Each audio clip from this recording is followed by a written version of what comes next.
Que va a comenzar en julio del 2021 hasta junio del 2022. Dentro de los asuntos que queremos integrar en ese presupuesto y queremos pedido a los secretarios, analicen costos y asegurémonos que están, porque son asuntos prioritarios. Se encuentra adiestramiento de personal, aumento al magisterio en términos de las materias de matemática e inglés, inclusión de escuelas Montessori vocacionales, no tienen que ser todas, pero se empieza empezando, así que hay que empezar a identificar cuáles son las que tenemos que estar integrando. El impacto del presupuesto del plan de reclasificación y distribución de los empleados públicos, entre otras cosas, digitalización de agencias prioritarias inicialmente.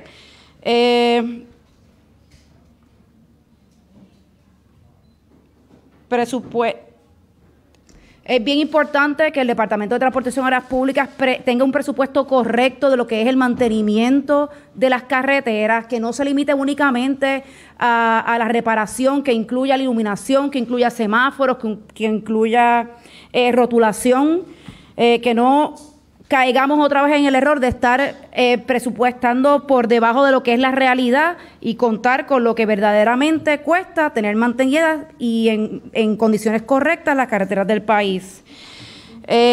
Integrar en los fondos necesarios los aumentos en ATM por la P3D, si hubiese alguno, por la P3 de Vieques y Culebra.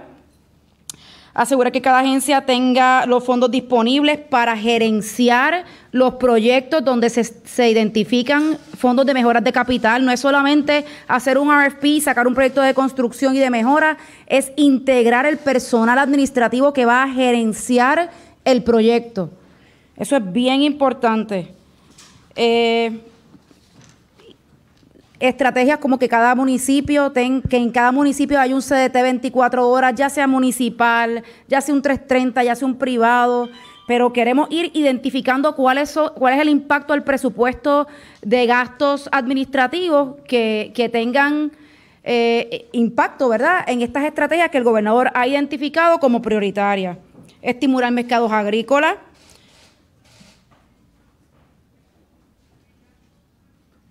Proyectos para poder suplir con fondos del gobierno local aquellos proyectos de, por ejemplo, del área sur en términos de proyectos de mejoras de infraestructura tras los terremotos, aquellos gastos que el municipio no pueda suplir porque están limitados a los fondos federales, como suplir materiales de reparación o de construcción, pues poder identificar fondos del presupuesto local para poder atenderlos, ya que estamos imposibilitados de usar fondos federales para eso. Por ejemplo, fondos al zoológico, inspectores, se necesita reforzar la plantilla de inspectores en DACO, en el comisionado de instituciones financieras, el comisionado de seguros, bien importante, y se recalca como prioridad la digitalización de las agencias. En el momento en que invertimos en la digitalización, básicamente retamos procesos administrativos y nos repensamos. La digitalización trae reducción del tiempo de espera en el servicio al ciudadano, así que es prioritaria la digitalización. Equiparar sueldos de oficiales correccionales según los rangos con la Policía de Puerto Rico, reparación y mejoras en los cuarteles de la policía. La lista, obviamente, la ideal va a ser infinita, pero tenemos que empezar a mejorar y se empieza empezando. Pues, ¿qué tenemos que hacer? Identificar cuál es el presupuesto que necesitamos, cuál es la proyección de gasto que se necesita incluir a ese presupuesto para estar seguros que eso básico lo cubrimos bien. Entre otros asuntos que se tocaron, importante no impactar la aportación que se le ya da a los municipios. No podemos bajar un solo peso de ahí. Pudiéramos subir, pero no bajar. Es bien importante que nuestros alcaldes estén atendidos y con la asignación de presupuesto correcta. Obviamente no la ideal, porque queremos cubrir mucho más de las necesidades base, pero empezando. Y lo primero es presupuestar correctamente. Entiendo que en resumen, esos son básicamente los asuntos que se tocaron hoy, son presupuestarios. El 29 de enero tenemos que ya someter a la Junta el presupuesto del año que viene y entendemos que el presupuesto va a ser uno pensado, con mucho análisis y justo. Comenzamos con las preguntas, vocero. Sí, es que tenía una pregunta para salud que no nos había podido atender cuando llegó, gracias. ¿Seguro? Sí, y es sobre el proceso de vacunas. Ya se ha informado por parte del general Reyes, pues que no están llegando la cantidad de vacunas que se estaban esperando y queremos saber cómo esto impacta, ¿verdad?, el proceso de vacunación, las citas que hay ya y cuánto retrasa esto, las intenciones de vacunar más gente. Gracias. Pues mira, primero que todo, buenas tardes a todos y gracias por estar aquí. Para que ustedes entiendan, cuando se comenzó el proceso de vacunación en Puerto Rico, se hablaba de que nos podían dar 300,000 vacunas. Eso no ocurrió por una issue de producción de Pfizer y Moderna. Al día de hoy, nosotros hemos tenido 272,000 vacunas en Puerto Rico, de las cuales 221 vacunas se han administrado. Si ustedes ven el sistema IIS, que es el sistema de información del CDC, ciertamente ellos van a estar un poco más atrás. ¿Por qué? Porque todavía la información se hace en mano. Y esto no es algo que nosotros hayamos decidido, es que el CDC requiere que sea el documento que ellos tienen específicamente y ese documento hay que entrarlo al CDC. La cantidad de vacunas que nosotros recibimos semanalmente son 40,000 vacunas, de las cuales 11,000 van al programa nacional que tiene el CDC directamente con las farmacias Walgreens y CVS para vacunar los long-term facility, que son las facilidades donde están los pacientes encamados. No todos los encamados, pero específicamente los que están en long-term facility. De eso, ya al día de hoy se reporta que se han vacunado alrededor de 7,000 pacientes, ¿verdad?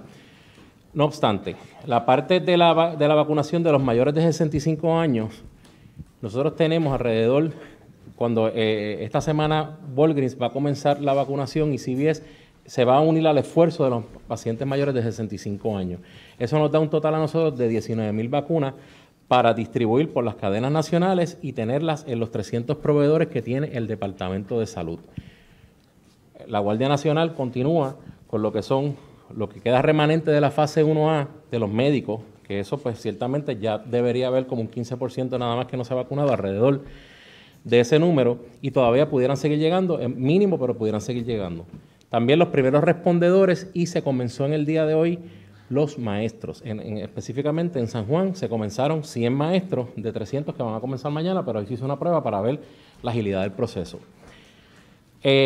Ahorita, hace un par de minutos me enteré, ¿verdad?, de que llegó una carta por parte del Comité de Transición del presidente Biden, en donde ellos establecen, porque esto no es de Puerto Rico nada más, o sea, estamos hablando de que todos los estados está pasando lo mismo. Y de hecho, yo he tenido comunicación con HHS y la gente del CDC y establecen que Puerto Rico es de los primeros lugares, territorios en donde se están vacunando, o sea, en donde no se está almacenando vacunas. Lo que tenemos de almacenamiento ahora mismo es lo que llegó el jueves para la segunda dosis de la primera fase. Por lo tanto, si ustedes analizan en las neveras que tiene la Guardia Nacional, ahí no hay vacunas almacenadas algunas. Lo que hay es lo que llegó esta semana pasada. Pues dentro de ese comité de transición lo que Biden está diciendo es que se va a aumentar el número de vacunas. O sea, él está ordenando que se aumente la cantidad de vacunación para todos los estados, incluyendo los territorios. Así que esto es algo que se espera que para principios de febrero podamos tener acceso a mayor vacunas para esta población de 65 años. ¿Cómo se va a afectar el proceso de vacunación que ustedes están llevando, verdad? Si hay problemas con las vacunas que no han llegado, bueno, claro. ¿Cómo se retrasa eso, verdad? Bueno, ahora mismo, pues lo que te estoy diciendo, te estoy diciendo los números para que obviamente se va a retrasar por la cantidad de vacunas que tenemos. No obstante, en el día de hoy recibimos una comunicación de parte del Comité de Transición del presidente John Biden que se van a dar, que vamos a recibir más vacunas. Y en ese momento, pues entonces podemos ampliar la cantidad de vacunas por centro para atender a estas poblaciones. Pero sí, o sea, la matemática en ese aspecto no cambia, son 40,000 vacunas nada más. Eso es lo que no sabemos. Vamos en orden, eso dependerá, Noticentro. eso ciertamente el CDC es quien establece cuántas vacunas de acuerdo al cumplimiento de la cantidad de vacunas que se haya dado y de acuerdo a la población que quiera accesar a tener la vacuna, porque primero, en esencia, primero se hizo un cálculo basado en lo que se presumía que podía ser la cantidad de pacientes que quisieran vacunarse. Pues mira, de momento, gracias a Dios, todo el mundo quiere cuando digo todo el mundo es que una gran mayoría de las personas quieren vacunarse y eso es importante, eso es bueno. O sea, yo lo que quiero que la gente sepa aquí en Puerto Rico es que nosotros estamos haciendo el mayor de los esfuerzos, tanto la Guardia Nacional como el Departamento de Salud, para que todas las personas se vacunen. Obviamente es un proceso que ahora mismo puede ser lento, pero es equidad. La persona de Rincón tiene el mismo acceso que la persona de Fajardo. Y eso es lo importante aquí. Que no se distribuya la vacuna específicamente, pues, por decirte, en la zona metro o en ciertas áreas. No. Tiene que haber en todos los pueblos de Puerto Rico acceso a la vacuna. Y por eso es que parte de las vacunas que la Guardia Nacional pudiera darnos a nosotros, porque las fases van corriendo, pues entonces nosotros poder movernos, ¿verdad? Con el grupo de voces, que tengo unas conversaciones bastante ya concretas con ellos, para nosotros hacer lo mismo que hicimos en Vieques. Por ejemplo, por decirte algo, pues mira, si en Utuado no hay acceso a la vacuna, pues por la distancia que hay, pues nosotros poder ir allá y vacunar a los mayores de 65 años, y lo mismo en la cantidad de municipios que sea necesario. Y nosotros vamos a tratar, ¿verdad? Vamos a hacerlo, porque obviamente es nuestra responsabilidad y lo tenemos que hacer, pero yo lo que quiero que se entienda es que la cantidad de vacunas al día de hoy es la que yo les he dicho. Al día de mañana tenemos una esperanza, porque ciertamente no es una situación exclusiva de Puerto Rico, es una situación de todos los estados que están pidiendo que se puedan distribuir más vacunas. Importante mencionar, perdóname, nosotros no estamos retrasados en la administración de las vacunas. Nosotros vamos más rápido, quisiéramos ir mucho más rápido, pero nos estamos ajustando a la cantidad de vacunas que tenemos disponibles. En el momento en que ese número de vacunas se duplique, nosotros ya estamos listos y tenemos la distribución a través de todo Puerto Rico para que una vez ese flujo aumente, inmediatamente distribuir en la medida en que siga llegando. Si Puerto Rico no está atrasado, está dando cátedra a muchas otras jurisdicciones, y el control que tiene la Guardia Nacional con la ayuda que está teniendo el Departamento de Salud ha hecho que esto sea un proceso proactivo, efectivo y rápido. Y lo otro también que es importante que se entienda, ¿verdad? Yo sé que todo el mundo quiere la vacuna porque todo el mundo quiere regresar a la normalidad. Y eso va a ocurrir en un proceso que no es tan rápido como lo que quisiéramos. Pero tenemos que continuar con los cuidados básicos de mascarilla, de distanciamiento físico y tratar de proteger a la ciudadanía que por su naturaleza del trabajo, pues mira, no puede hacerlo si no es teniendo un contacto directo con la persona. Esa es una. Y la segunda, pues deseamos también tener un plan puntual para abrir las escuelas, porque si analizamos la situación del COVID, tenemos que analizar también otro punto. O sea, la Asociación Americana de Pediatría establece claramente las depresiones que están pasando en los niños por no tener interacción en las escuelas. Número uno, todavía no tenemos estadísticas claras y ciertas de los maltratos. Los maestros aquí identifican los problemas de los niños. O sea, los maestros se convierten en una herramienta sumamente importante para la atención de nuestros jóvenes y nuestros niños. O sea, que eso es un plan que el gobierno tiene como política pública. Y obviamente, si ustedes preguntan cuándo van a abrir las escuelas, pues mire, yo no les puedo decir. Nosotros tenemos una fecha puntual. ¿Por qué? Porque queremos decir, en tal fecha tenemos que tener un plan establecido, que puede variar de acuerdo a todas las variantes que yo le he dicho, vacunación, estadística, y obviamente, ¿qué va a pasar en ese momento cuando decidamos abrir las escuelas? Número uno, tiene que ser un proceso paulatino, tiene que ser un proceso voluntario, se le tiene que dar la opción a los padres de tener clases presenciales. Si el padre no decide, pues esos son otros 20 pesos. El Departamento de Salud, en colaboración con la Secretaría de Educación, desde el día 0 hemos estado comenzando desarrollando protocolos, plan A, plan B, plan C. Y hoy se comenzó la vacunación de los maestros para entonces poder tener ese plan. Y obviamente, pues, como yo he dicho ya en un principio, la cantidad de vacunas que tenemos la tenemos que distribuir en los diferentes renglones para poder atender poco a poco la ciudadanía. Nos van a llegar más vacunas y vamos a poder atender de una manera más activa, porque ahora resulta, y eso es bueno, que mucha gente se quiere vacunar y tenemos una cantidad de personas que quieren vacunar, y eso es importante, que es algo positivo. Secretario, precisamente sobre las escuelas le quería preguntar, porque dependerá, asumo, de su recomendación cuando se le dé el visto bueno a educación, de que es un momento adecuado para abrir. ¿Dependerá de que los estudiantes también se hayan vacunado o están contemplando una apertura previa? Todavía no se habla de la vacunación en estudiantes, ¿verdad? En niños. Ciertamente el FDA no ha dicho, no es porque la vacuna sea insegura para los niños, es porque sencillamente cuando se comienza un proceso de una vacuna como esta, que se aprueba fast track por la emergencia que tenemos, pues primero se garantiza la seguridad en estudios, después se garantiza la seguridad en personas que se le pongan, y entonces después vienen las indicaciones para pacientes pediátricos. En ese aspecto, pues todavía no hemos tenido una comunicación del CDC, pero sabemos que eso en la eventualidad va a pasar. Entonces, quería preguntarle también por el asunto de la nueva cepa. Usted ha dicho que, ¿verdad?, no le queda duda de que eso ya está en Puerto Rico. Quiero saber por qué, ¿verdad? Porque usted hace esa aseveración y si esto de alguna manera le va a cambiar los protocolos de realización de pruebas al departamento. Cuando el PCR lee las proteínas, ¿verdad? Para explicarlo de esta forma, ellos leen 3 tipos de proteínas, ¿verdad? Y ahora mismo tenemos el caso en donde una de las proteínas no sale expresada en la prueba de PCR. Por lo tanto, los científicos, ¿verdad?, los epidemiólogos y los tecnólogos están diciendo, ¿por qué no se lee esa proteína? Pues entonces ya nosotros enviamos varias muestras al CDC para analizarlas, en lo que nos llegan los reactivos, porque ya nosotros ordenamos los reactivos para comenzar lo que se llama vigilancia genómica en Puerto Rico. Y en el CDC nosotros vamos a tener esa capacidad, tan pronto como ya nos lleguen los reactivos, de secuenciar toda esa proteína, o sea, de ver en esencia qué proteínas son las que no están expresadas y saber si es este virus que mutó o es otra mutación, porque los virus siempre van a mutar.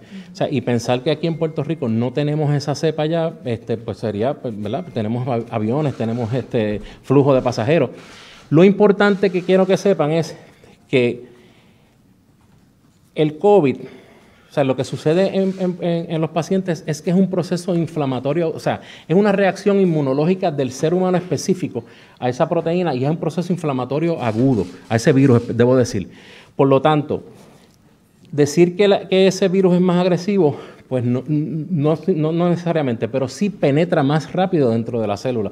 Por lo tanto, sí, estas personas que tengan esta cualidad de que reaccionan diferente a otras personas al proceso inflamatorio, pues ciertamente eso es lo que estamos vigilando, ¿verdad? Porque ya sabemos que esa cepa específicamente entra más rápido a esta célula. Y eso es lo que estamos tratando de establecer, ver los focos de contagio que existen, ver si los laboratorios que leen el PCR no tienen todas las proteínas establecidas en la prueba y nosotros poder hacer lo que se llama una secuencia de vigilancia genómica para saber qué tipo de mutación es, si es una mutación propia de Puerto Rico o si es una que viene de afuera. ¿Pero va a cambiar para ustedes en algo la forma en que están haciendo pruebas o el tipo de pruebas que están haciendo? No, porque lo que sería es todas las pruebas que estamos haciendo, prueba que tengamos alguna, sospechemos, pues entonces la traemos al laboratorio del Departamento de Salud y hacemos la secuencia genómica. En este momento ya se enviaron 4 o 5 muestras al CDC para que hagan esta secuencia genómica y poder saber si es una mutación o no.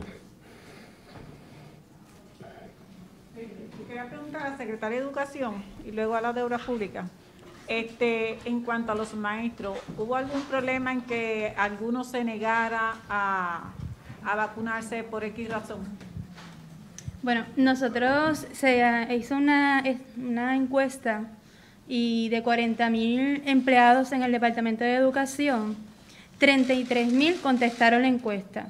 De esos 33.000 que contestaron la encuesta, solo 2.000 establecieron que no se iban a vacunar, así que el porciento de las personas que se quieren vacunar es elevado. Nosotros, eso es una campaña, ahora nosotros vamos a estar trabajando una campaña de lo que es la importancia de la vacunación. Mañana, por ejemplo, invitamos a todos los líderes sindicales para que estuvieran con nosotros para llevar ese mensaje de lo que es la importancia de la vacunación. Y pues hay unas particularidades, personas con alguna situación de salud que no tienen recomendación médica para vacunarse, eso lo comprendemos, pero nuestro llamado es que a todo el que pueda vacunarse, lo haga, ¿verdad? Hay unos turnos que se van a estar otorgando, pero que lo hagan en el tiempo que se les pueda dar esa oportunidad. Quería preguntar a la Secretaría de Obras Públicas, hay una confusión con los malbetes. ¿Cómo usted explica eso? Porque la gente se cree que no hay malbetes o es que son unos nuevos. Muy bien, bueno, la confusión de los malbetes ocurre porque los malbetes del 2021, que es el rojito, ese es el que ha causado un poquito de revuelo porque se han estado acabando en los centros de inspección, ¿ok? Pero quiero aclararles, esos malbetes son, por ejemplo, los que se vencieron en diciembre 31 del 2020. Por ejemplo, si a una persona se le venció el malvete en octubre, pues el que tenía que comprar era octubre 2021. Entonces, en los centros de inspección se han estado agotando los malbetes por la situación que tuvimos en la demanda por la pandemia. Ahora, quedan alrededor de 150,000 malbetes del 2021 en bancos, colecturías, cooperativas y en centros de inspección. Ahora, sí. Los del centro de inspección se acaban mucho más rápido, las personas prefieren ir al centro de inspección a buscarlo. Nosotros lo que hemos hecho es, los que nos devuelven de la banca que no vendieron, los estamos redistribuyendo de nuevo a los sescos para que ellos los lleven a los centros, para que el centro de inspección lo pueda recoger en el sesco. ¿Okay? Ahora, lo que no quiero es que la gente se ponga histérica porque 2022 sí hay marbetes. Esos se distribuyen, por ejemplo, si a usted se le vence el marbete en enero 2021, pues le corresponde el marbete de enero 2022. Ahí no hay ningún problema, hay 960,000 marbetes que ya se entregaron entre noviembre y diciembre, que son 2022.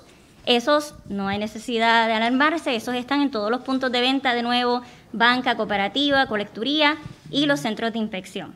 La semana pasada se publicó una resolución para nosotros extender la venta de los marbetes en los centros de inspección del 2021 solamente hasta el 31 de enero.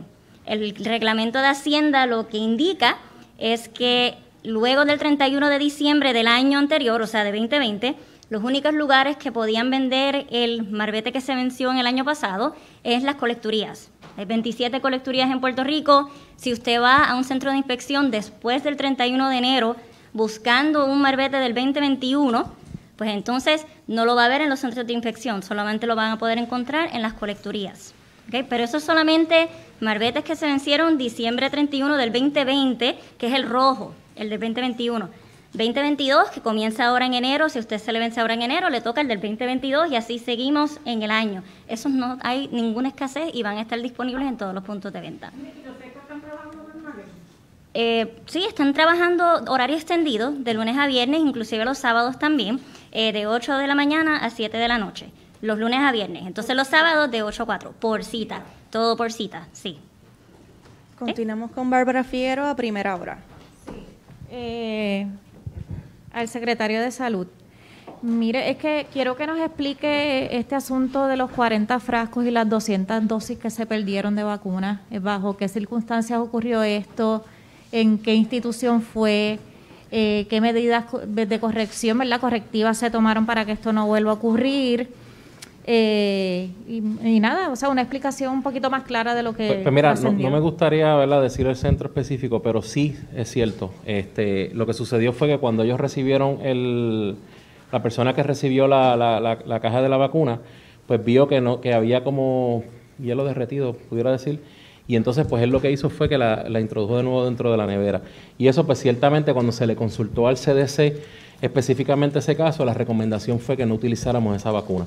Pero debo aclarar, ese es el único incidente que Puerto Rico tiene. Hubo un estado que tuvo hasta 2.500 dosis de pérdida, ¿sabes? Y esto es algo que es bien, que la gente debe entender, el proceso de cómo se guarda la vacuna. En el caso de Pfizer tienen que ser unas neveras ultra frías, o sea, ultra congeladas, y esto es complicado. En el caso de Moderna, pues tiene que ser una nevera un poquito más, es diferente, pero la temperatura tiene que estar... Moderna. ¿Fueron vacunas de Moderna, en este caso de Moderna. Se tomó una acción correctiva, se está trabajando a nivel del CDC y el Departamento de Salud con el centro. No me gustaría decir cuál es el centro, ¿verdad? Porque ciertamente están haciendo una labor muy buena. Y son cosas que pueden suceder y que han sucedido y que con un manejo de vacuna nueva es complicado. O sea, el manejo de esta vacuna es sumamente complicado.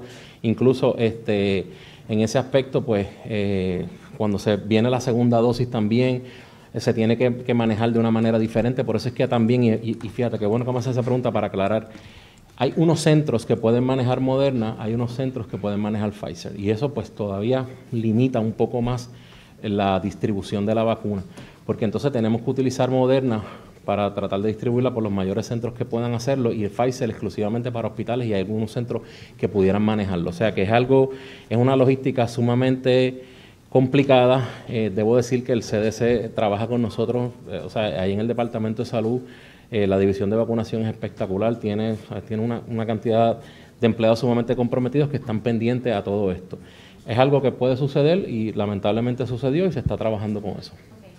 Para aclarar, ¿cuándo ocurrió? Y tengo otra pregunta, ¿cuándo ocurrió? Eso ocurrió la semana pasada. Entonces, quiero que me dé una actualización sobre las reacciones adversas, porque habíamos conversado la semana pasada y me mencionaron que era solamente 11, y vemos hoy en otra publicación que está alcanzando ya los 70 reacciones, han habido hospitalizados.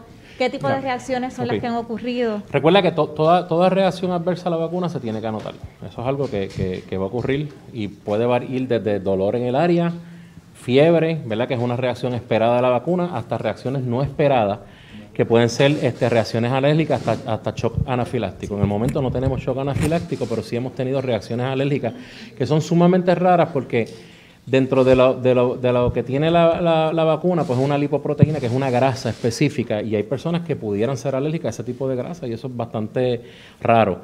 También tenemos sales de sodio y sales de potasio, también sumamente raro, pero ciertamente por eso es que dentro del proceso de vacunación se le pide que la persona esté 15 minutos porque precisamente eso es lo que va a durar la vacuna en hacer una reacción de 15 a 20 minutos y entonces vemos si existe algún tipo de reacción alérgica o alguna reacción adversa o no. De hecho, en todos los lugares donde estamos vacunando tenemos un carro de paro, tenemos epinefrina, tenemos atropina, tenemos todos los medicamentos necesarios para poder contrarrestar, y solumedrol también, para poder contrarrestar una reacción anafiláctica que hasta el día de hoy no se ha dado. Sí han habido reacciones adversas, es bastante común en un proceso de vacuna y la seguridad de la vacuna está ya aprobada, o sea, hay vacunas que tienen unas reacciones diferentes y mucho mayor a esta. ¿Qué se menciona 68? Mira, al día de hoy yo lo que tenía era 28 reacciones alérgicas. Tendría que entonces averiguar qué otro tipo de reacciones se han hecho, pero hasta la semana pasada solamente habían 28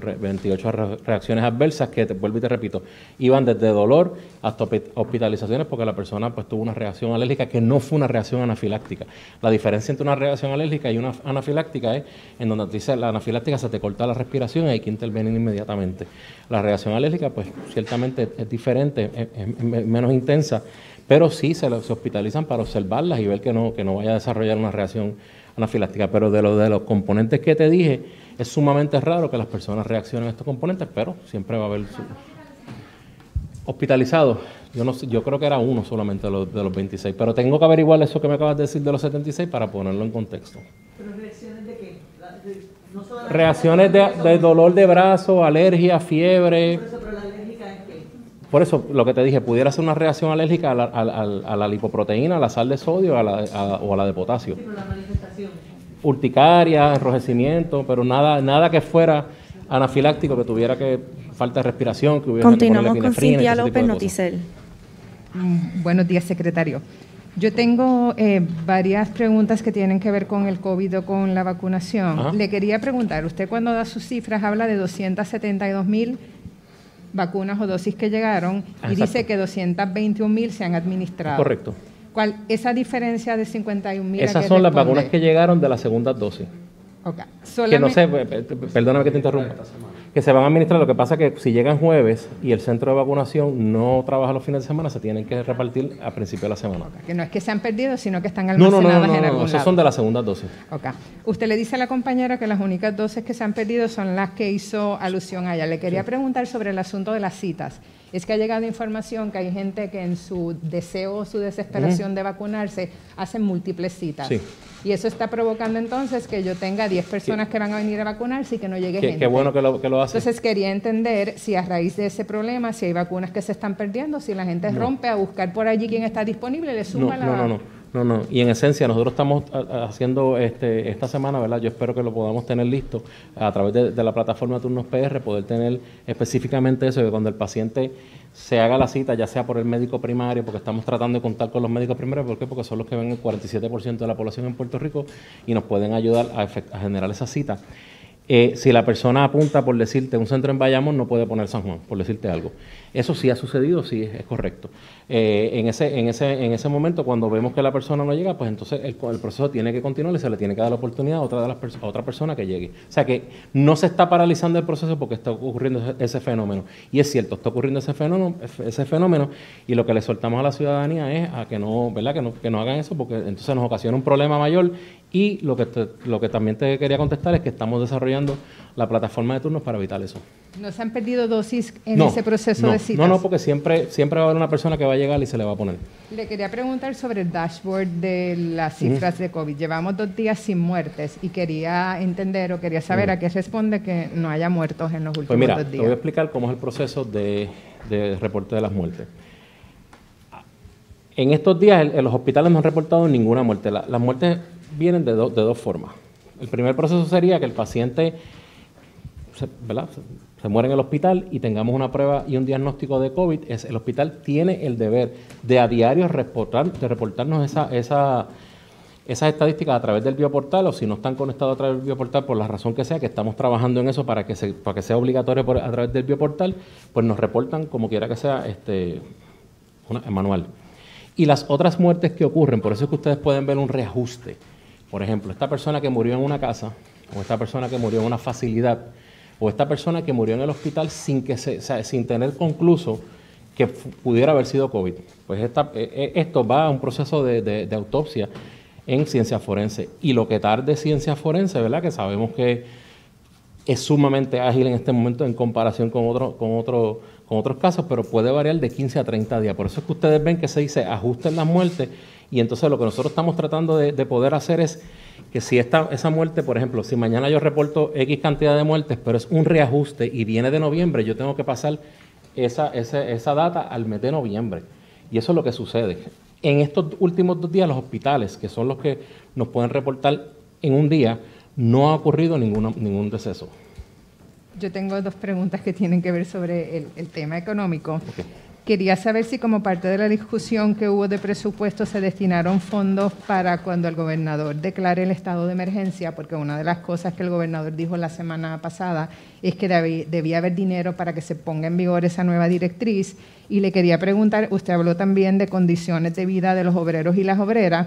Quería saber si como parte de esa discusión se ha planteado subirle, por ejemplo, el salario, por ejemplo, a las personas que recogen tomates, que le están pagando el salario mínimo, y la verdad es que tirarse a coger tomates por 7 y pico no parece ser un incentivo muy grande, aunque pueda mantener todas las ayudas económicas. Si se ha planteado $8, $10, $15, lanzo la pregunta. Pues te comento, ambas se hablaron, el fondo de emergencia estará disponible y es una de las prioridades que ciertamente hay que identificar en presupuesto y se atenderá. Y pues sí, se habló del salario mínimo de los agricultores y de los que particularmente recogen las frutas y los vegetales. Va a requerir una legislación, pero sí se habló, inclusive se habló de llevarlo al salario mínimo federal actual. ¿Cuánto? $7.25. Por eso, pero parte del debate que se ha dado un poco es que no hay suficientes manos para recoger tomates. Y hemos visto gente noble que va a ir voluntaria, pero estamos hablando de la gente que necesita el ingreso. Mi pregunta es si hay un planteamiento para incentivar, por ejemplo, que regresemos a la agricultura y cómo es una visión de mundo que suponga que amamos la tierra y que por lo menos $10 la hora debe ser como que un salario razonable para yo irme al sol a recoger. Como un primer paso, se está planteando llevar de 5.25, que entiendo que es ahora, a un 7.25, pero si bien es cierto que esa estrategia requiere legislación, el proceso de legislación va a estipular cuál va a ser finalmente el precio por hora, y en el momento que se apruebe la legislación se identificarán los fondos para esos fines. Y en el caso de la orden ejecutiva de violencia de género, ¿sabe cuánto dinero se podría estar destinando para eso? Parte del proceso que están llevando a cabo ahora mismo los jefes de agencia es estimar, porque esto no es solamente anunciar que va a haber una prioridad ahora y que tenemos que tener awareness del problema de violencia, es que las agencias tienen que identificar fondos para poder fortalecer los canales de comunicación que identifican y atienden este problema, desde los canales de emergencias, donde se recibe la notificación de una emergencia, hasta la agencia final que atiende y subsana la situación. Sí. La Procuradora ya sometió, a la luz de la orden que está vigente, la Procuradora sí sometió a la Junta de Control Fiscal unos números. Se supone que la policía también tenía que hacer un análisis y según la orden ejecutiva vigente tenían 30 días. Eso pasó hace como 2 meses atrás, porque la orden es de octubre. ¿Usted sabe si la policía sometió esos números y si eso puede servir como punto de partida para el análisis que ustedes están haciendo? Pues mira, no solamente la Oficina de la Procuraduría de la Mujer tiene que hacer presupuestar la gestión y reforzar la gestión. Ahí entra DCP, ahí entra emergencias médicas, ahí entra toda la cadena de rastreo, inclusive hasta corporaciones y asociaciones que ayudan en el rescate, ¿verdad? No solamente a la mujer, sino a cualquier persona ¿verdad? Que sufre la violencia, pero el gobierno de Puerto Rico tiene hasta el 29 de enero para someter presupuesto. En ese presupuesto va a estar incluido la proyección de gastos para reforzar esa estrategia y lograr que sea efectiva.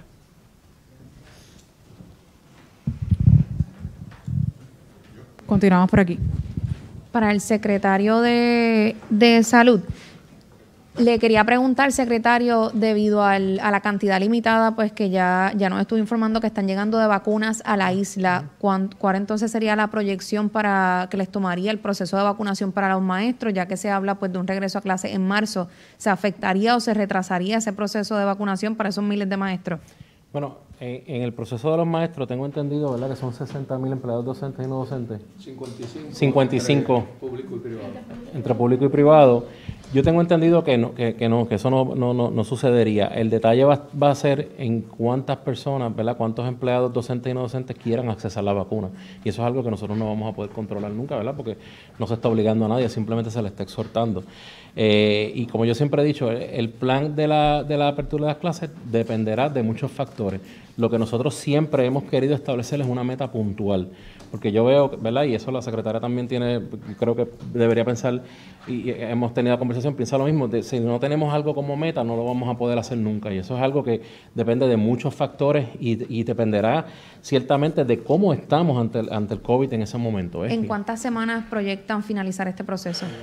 6 a 8 semanas más o menos. Ok, de igual forma entonces cambiaría la proyección de la inmunidad de rebaño, que se había hablado en un inicio que era para junio, llegar a ese 70% de que la población esté vacunada. En cuanto a la inmunidad de rebaño, esa es otra meta también que nosotros tenemos, ¿verdad? Ciertamente, pues, la cantidad de vacunas que tenemos ahora, si sigue esa cadencia de vacunación, pues, oye, la matemática no falla en cuanto a eso. Pero sí, ¿verdad?, la noticia buena es que hemos tenido comunicación con el CDC y obviamente con el Comité de Transición. De hecho, ahora estaba texteando también con una de los directores del Comité de Transición, que esta tarde quiere hablar conmigo en cuanto a eso. Todos los estados están haciendo el mismo reclamo, o sea que yo entiendo que va a aumentar la cantidad de vacunación y eso es lo que esperamos y eso yo estoy seguro que va a suceder. Secretario de Salud, buenas tardes a todos. Sí, ¿usted ha escuchado el rumor ese de que alguna gente que ha ido a tratar de ponerse la segunda dosis de la vacuna no se la han podido poner? Mira, no, la segunda dosis de la vacuna es bastante puntual en cuanto a eso. O sea, donde la persona se puso la vacuna iba a llegar la segunda dosis de la vacuna. Hasta ahora yo no he oído de eso, pero ciertamente si sabes de algo, pues me lo dices inmediatamente para poderlo trabajar. El primer día de segunda dosis es este miércoles. El primer centro que se abrió fue el Pedrín Zorrilla.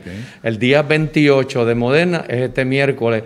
Y vamos a estar atendiendo cerca de 1.200 personas. Fue aquel día primero donde abrimos el Pedrín Zorrilla, que se nos llenó el estacionamiento con unos 1.200 vehículos.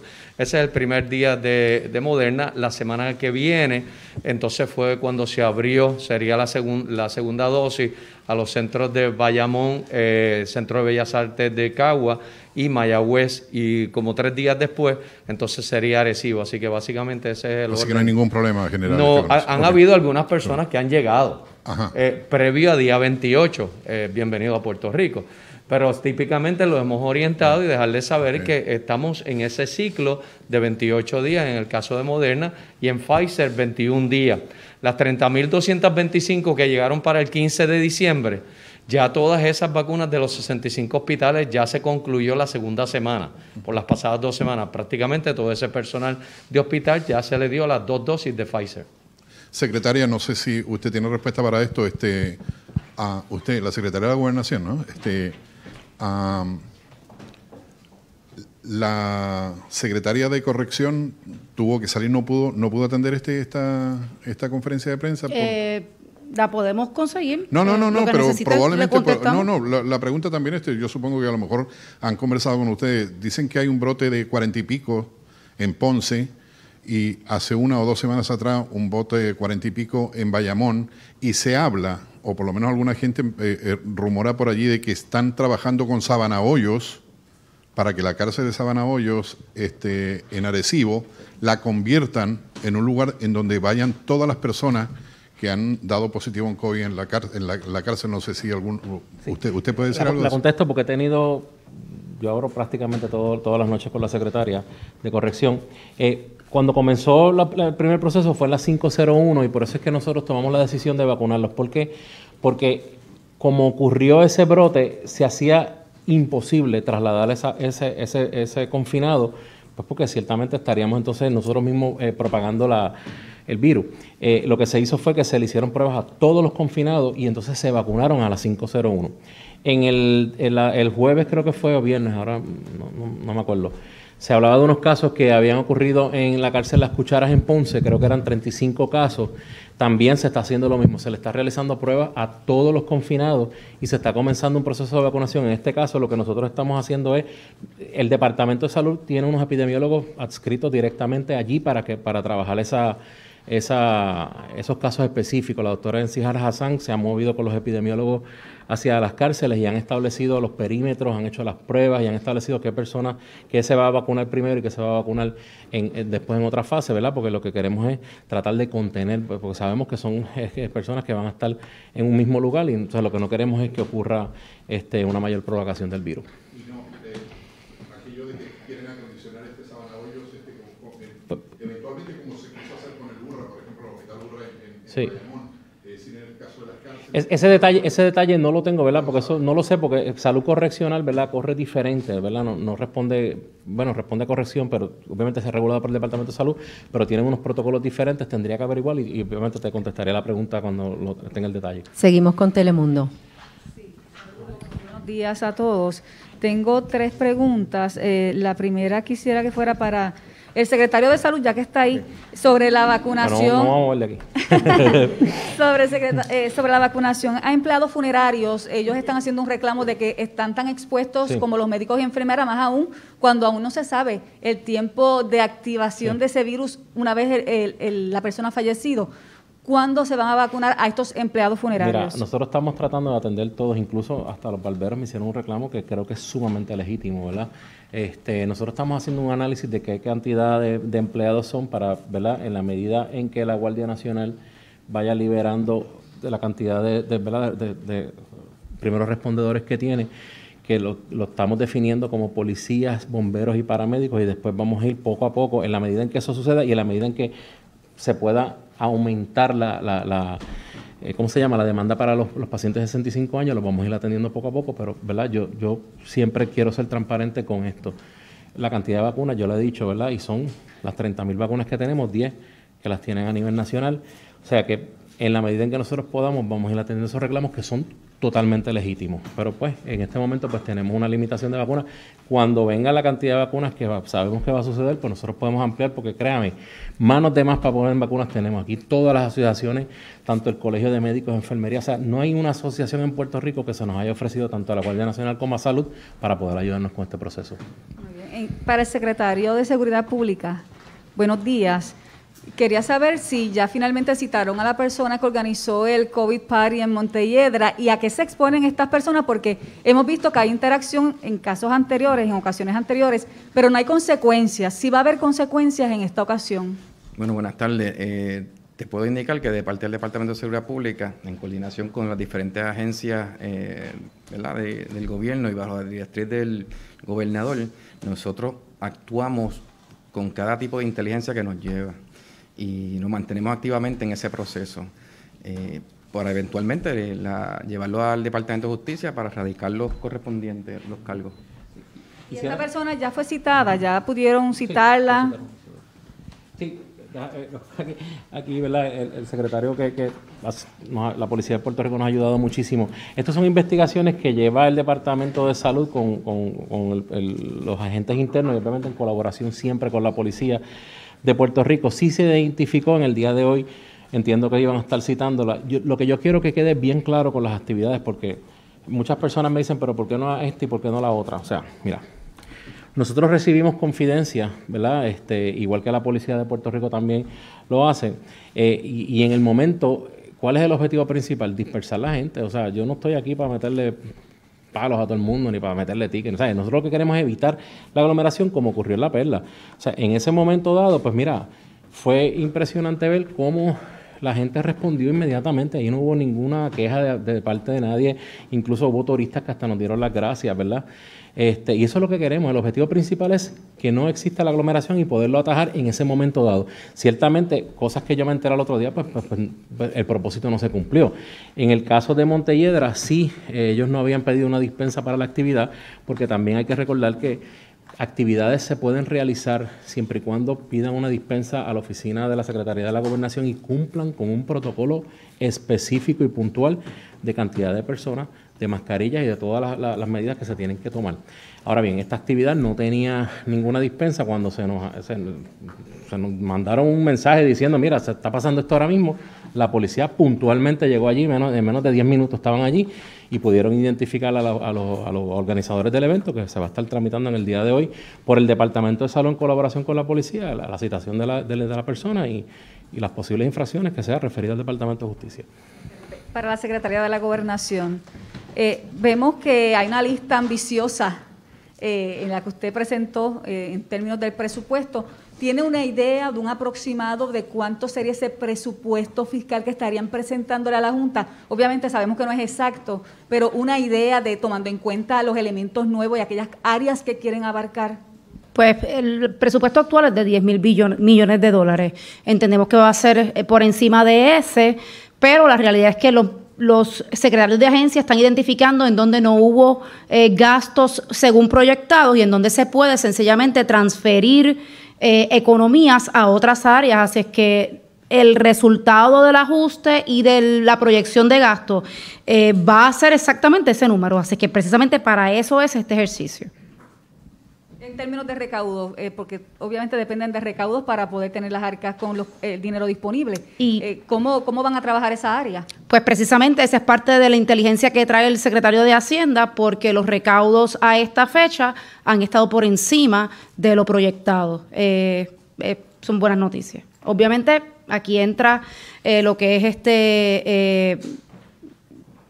la quiebra, ¿no? En el momento en que podamos salir y negociar la quiebra, todo lo que se recoge en exceso de lo proyectado va a un pote y ese pote se utiliza para poder atender la quiebra. En el momento que ya salgamos de la quiebra, todos esos excesos se pueden utilizar para administrar bien el país. Por eso es tan importante salir de la quiebra y de esa negociación. Con Nuevo Día.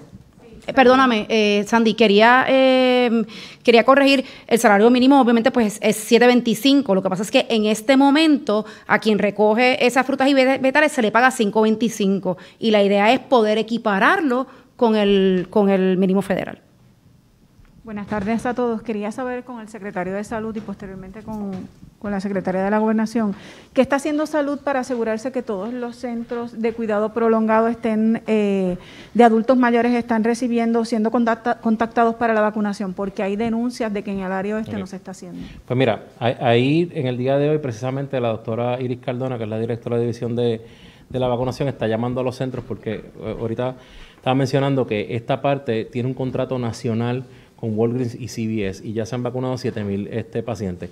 Hay hogares que no pertenecen a la clasificación del Long Term Facility, que esto es una clasificación a nivel federal, y entonces nosotros estamos con Voces, otra fundación que se me olvida el nombre de ellos, y los enfermeros estamos tratando de entonces ir poco a poco vacunando también a esta población que no pertenece a lo que se llama Long Term Facility, que son facilidades aprobadas por Medicare.